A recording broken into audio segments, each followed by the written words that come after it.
Ready? 5 seconds. Start.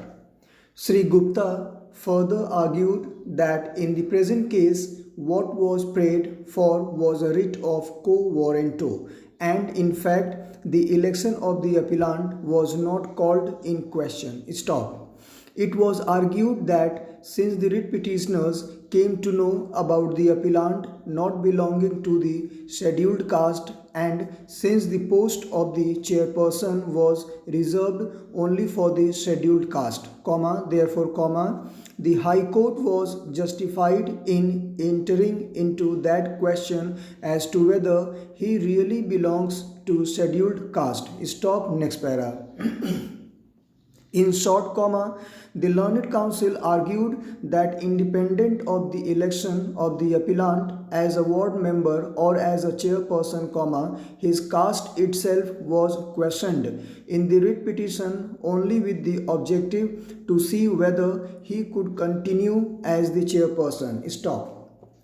This argument is clearly incorrect, as the continuance of the appellant as the chairperson was not dependent upon something, which was posterior to the appellant's election as chairperson. Stop. It is not as if some event had taken place after the election of the appellant which created a disqualification to continue as the chairperson. Stop.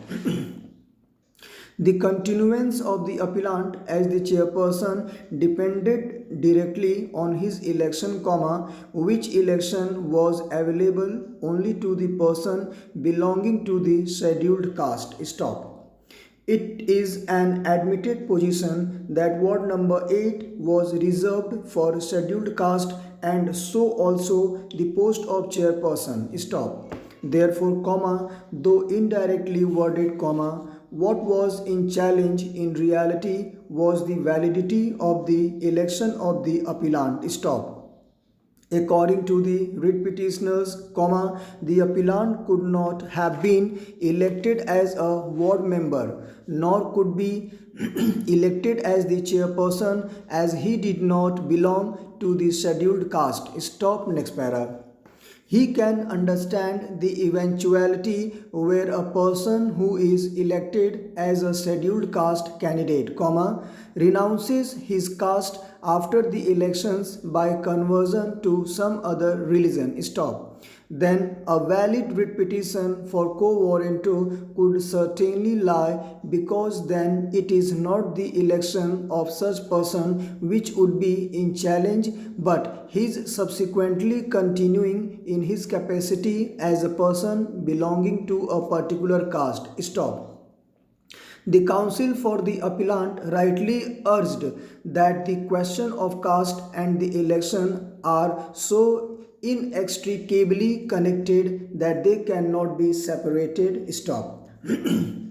Therefore, when the writ petitioners challenged the continuation of the appellant on the ground that he is not belonging to a particular caste, what they in fact challenged is the validity of the election of the appellant, though apparently the petition is for the writ of quo warranto. Stop. Next para.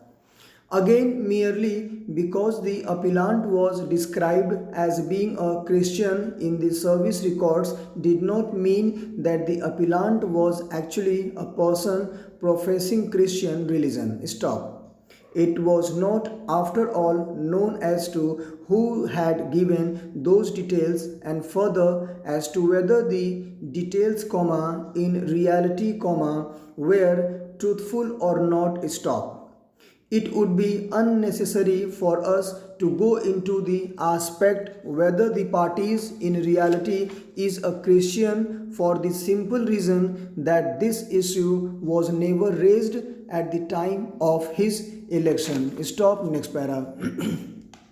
Sri Gupta further argued that in the present case, what was prayed for was a writ of quo warranto, and in fact the election of the appellant was not called in question. Stop.